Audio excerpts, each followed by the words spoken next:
that sounds fantastic, guys. How about that? Welcome to the Uriah Jokes podcast.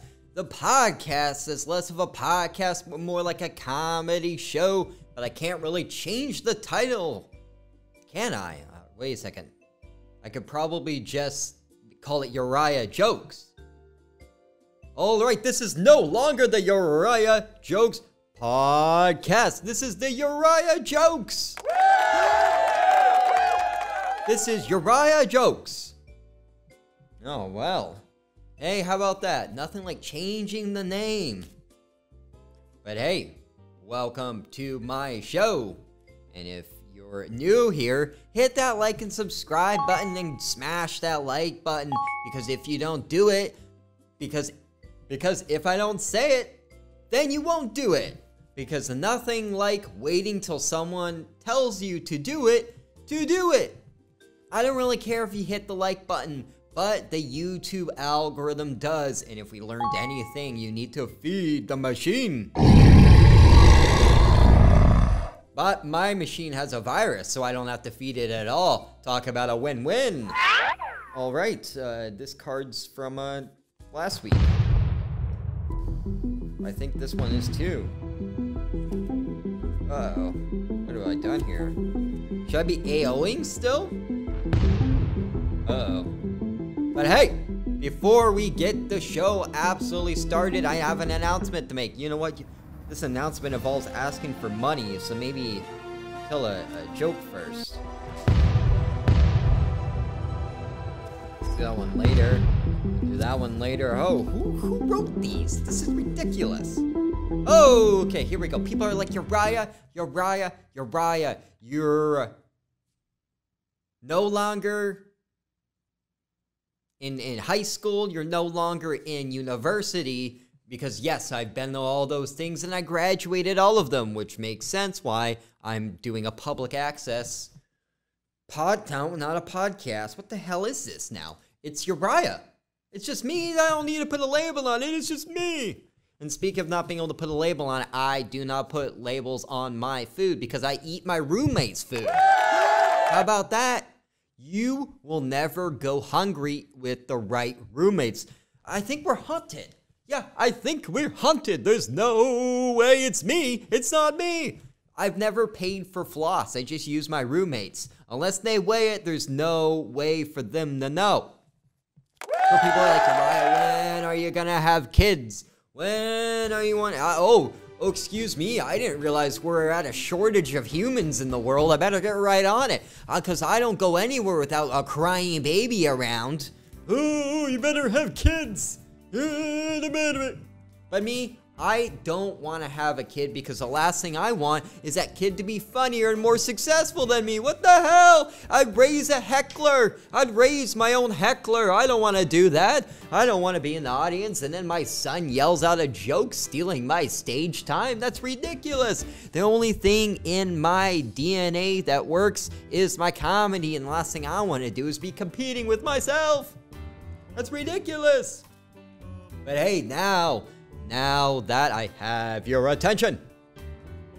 Now that I have your attention, guess what? I'm finally doing it. I'm realizing that I have subscribers, I have fans, and what's the next thing? They're trying to get money from them. And how do you do that? By launching a Patreon. That is right. I am launching a Patreon, but unlike all other Patreons, mine is gonna have Uriah in it. There will be different, you know, bridges you can pay for and roads paved with gold. Promises of a better future if you subscribe to my Patreon. That's right. And my Patreon is going to be fun. Why is it going to be fun? Because I'm going to have exclusive content added to the Patreon. I'm going to have exclusive Patreon paid subscribers listening to me. So, table have turned, therapist. Ooh, look at that. Look at that. There's going to be a $5 one. There's going to be a $10 one. There's going to be a $20 one. No matter which one you pick, there's even going to be a $1 one. That one's going to be called Ya Morons. You guys are all family. And someone commented below, they're like, Does that mean I can have all your stuff? Yes, yeah, you can have all of my stuff. I don't have a lot, but when I realize is when you do get stuff, you get a lot of parking tickets. I've gotten 9 parking tickets. This is why I'm launching this Patreon. Actually, also, I'm about to start driving Lyft to pay for these parking tickets.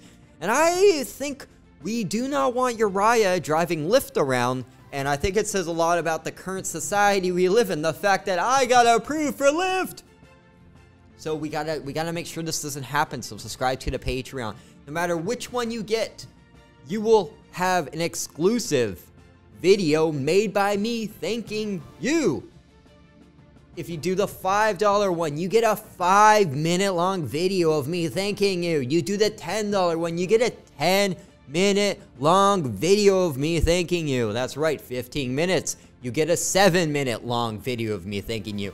Wait, you think I just have a limited time in the world just to do whatever makes you happy? Ridiculous. But hey, I will put a link down below, and if you can't do it, that's fine. I'm already feeling weird about this because when you start attaching like $1 to something, I'm really assigning it value. And I see value in comedy as more of laughing. And if somehow I can make it so I can make better shows and spend more and more time on my comedy, then there you go. It'll be fantastic. You will be basically on the ground floor of me, whether or not I make it or don't. And you can take a little bit of credit for my hard work. And there's nothing more American than taking credit for someone else's work, I tell you that. But hey, that also goes into this. I am looking at and I'm deciding that, hey, a lot of stuff has happened in the world. The coronavirus, all this stuff. And like with comedy, everyone's always like, you gotta work hard, then you'll get in the clubs, then you'll do this. And there's not necessarily guarantee that any of that will happen. Then I realize, okay, I got my own platform that's growing, right? I got my own platform, I got my own producing shows, and I'm gaining something. I don't know what it's gonna be, but something is happening, right? Something is happening, and that is a guarantee. And what that something's gonna be is I realize I've written a lot of material, a lot of jokes, and they work at open mics. And I've also written some comedic poems. I have some anti-comedy going on. I got this. That's like 5 minutes of stage time right there. And then I realized this. Because of Dogecoin and probably the help of my Patreon sponsors, you can, with the select amount, it depends on which Patreon you get, you can be a producer of the special. That's right, I am going to release a one-man show special coming 2022. Actually, I need to start writing it first. No, I've written it. I realize this. If the pandemic has taught us anything, has taught you anything, that life is precious. Well, I mean, well, kind of. But what I'm getting at is I don't know what tomorrow brings. I don't know what Thursday brings. If I did, I wouldn't be here. I would be doing the lottery. I'd be doing the lottery, which is the only reason why I got vaccinated. I'm like, I get a shot at $1.5 million. Pun intended. Pun intended. I'll do it. I could fund my special. I could call it the Uriah. No, I'm not gonna call it that. But basically, I'm like, okay, I could keep waiting, I could keep doing it, but the problem is right now that the way it works is I'm not gonna get sets longer than 5, 10, 15 minutes. It's a cutthroat industry and it's very, very difficult. So what better thing to do than to produce my own pre-special? It shouldn't be held to the same standard as a special, but I'm gonna produce, I'm gonna direct, I'm gonna get the people involved, I am going to find the venue and do my own 1 hour, well, 1 hour, that's a lot, half hour. No, half hour, that's not enough. Well, 30 minutes to an hour, I got it set. I've been working on it for a long time, and you know what? What better way to showcase my talent? Showcase. Here we go, we're on the right track. As you can tell, we're on the right track. What I realized is what this pandemic, what kind of has done is I realized that What this pandemic did is a unique opportunity that not a lot of stand-ups or artists get. In the sense that you're constantly, when you start with stand-up, you're constantly in a battle between writing jokes, going to open mics, and you're stuck in this kind of grind. And you always have kind of the audience in mind. It's always like, okay, that joke works, so you're kind of like forming your material around the overall audience, which sucks when it's mostly an open mic audience or people that are like, I want to watch the game, not listen about your parents, Uriah. So what I decided, what better way to showcase who I am, long-form comedian, than to produce my own special and then get a bigger comedian to open for me, and then I can compete with that. So that will, the bigger comedian will bring the people in, and then they'll be like, what the hell is this guy? I'll catfish my own audience. All I'm saying is that I think it's a better thing for me to focus rather than losing my own agency. A lot of it is this. When it comes to trying to get yourself into the comedy clubs or on the shows, you're kind of always risking losing a little bit of your agency of who you are as a comic.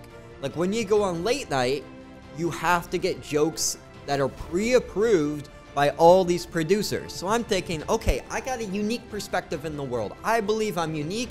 I'm borderline like mediocre anti-comedy comic that's kind of funny, but kind of like what? But the issues has always been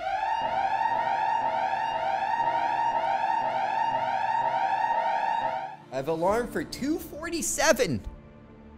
Why do I have alarm for 2:47? This is what I'm getting at, is that there's been other examples of this, of other comedians doing specials and no one wants it, then they put the special up and then they make it. And the problem is, right now, is that submission clips, everything is like, what do you have to look at? And I've seen other specials that people put, I'm like, yeah, I can do this. And if it doesn't work out, then it's even funnier. Then it's not just a special, but I can make it funnier in multiple ways. Like, how funny would it be for no one to show up to a theater for Uriah's one-man show, but I still film it and I still act like there's an audience?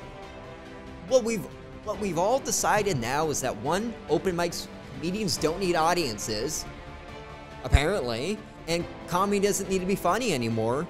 And specials have proved that, and a lot of comedians that somehow are working prove that material doesn't matter, it's somehow the person. But what better way to show who I am as a comedian than putting exactly what I want out there for people to see in a form of a half-hour to 1 hour long special, depending on how good the crowd is, or if there's no crowd, I'm gonna do 3 hours.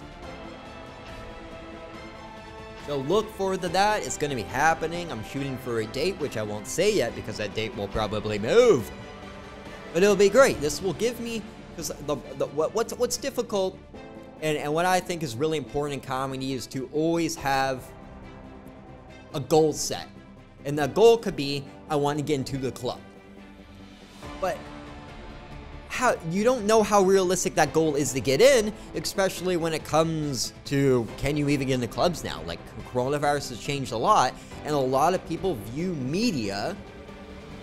So not only can I do that 1 hour special, that gives me 60 one-minute clips to put everywhere with a crowd with who I am as a comic, which is a lot more valuable than going out and doing 100 open mics in LA, I think.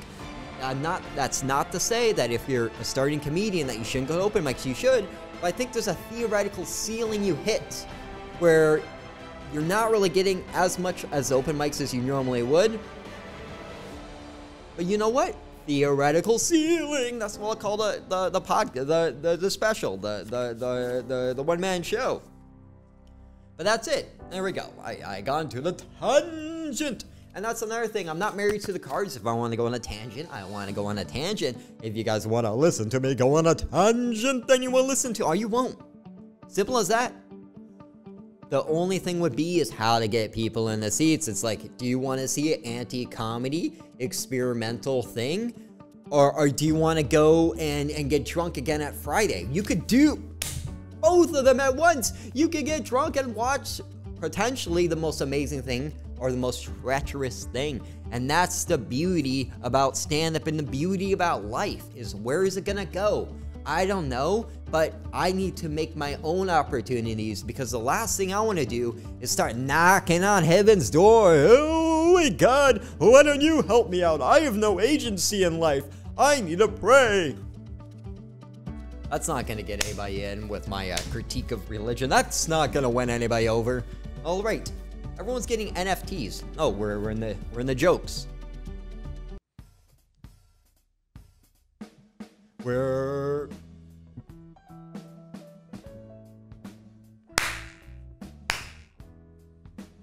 I forgot to do that. All right, and yeah, we'll get this. So, everyone's getting NFTs. Like there was the first ever, like you know, those things that only exist online. They're relatively meaningless, but somehow, ooh, let's put them together. Let's hype it up through the media. So these people, they got married with the NFTs. Talk about a volatile marriage. I give it 3 weeks before it crashes.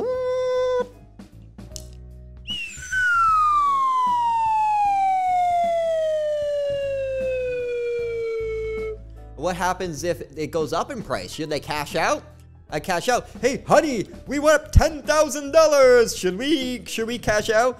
Yeah, our wedding cost $5,000. We'll be up $5,000. Fantastic. Oh, I'm so broke my spell check bounced. Ayo! My boss told me, Uriah, don't bring your problems home with you. Okay, fine. I'll park 2 blocks away next time. Ayo! Oh man, when I was a kid, my dad said my only allergy was the doctors. Ayo! Oh man, you know, everyone's posting, ooh, I got vaccinated. Ooh, look at me, I got vaccinated. You put the filter and whatever. Yeah, Facebook took mine down. They're like, Uriah, this isn't gonna help people get vaccinated. Ayo! Oh, apparently I was reading this book and apes are close primates that we're closely related to, maybe. I don't know. If you're getting your history lesson from me, what the hell is wrong with you? But hey, oh, how about this? Apes, they sing to each other in the morning because they really love each other. My parents yelled at each other in the morning. They must really hated each other. Ayo! Oh, I already did that. Ayo! Oh, here we go. Last joke. Last joke. Apparently, what I believe is like natural selection, you know, Darwinism. I'm listening to this audiobook I don't really understand, but I'm searching for like material. And the more words that come into my brain, the more words I'll know. The more words I know, the more jokes I can tell. And basically, humor is basically an evolutionary trait. Obviously, because it keeps developing. And if humans didn't really need it, it probably wouldn't exist, you know? That's what happened to the Mayans, right? They're always like, the world's gonna end, the world's gonna end, the world's gonna end. And everyone's like, I'm sick of this Debbie Downer over here. Get the hell out of here. Stop it. I got plans this evening, man. I don't want to hear about your apocalypse bullshit. I'm done.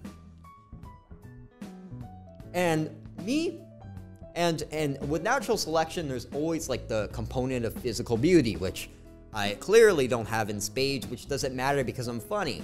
So really, I think theoretically, I have the 6-pack of comedy, right? So I have a 6-pack. But then I started wondering, I started thinking, okay, what's funnier? Me falling down a flight of stairs or a person with 6-pack falling down a flight of stairs? Then I realized I think a person with 6-pack falling down the stairs is a lot funnier than me falling down the stairs because a person with a 6-pack is supposed to be a stairmaster. Ayo! And this has been the Uriah Jokes Podcast. New episodes. I'll see Uriah Jokes Podcast again. Who knows? New episodes every Monday, Tuesday. Nope, that's not right either. New episodes every Monday, new clips all the time. And join my Patreon, and you'll get your exclusive video of me thanking you for 10 minutes. It's like monetized begging. Ew!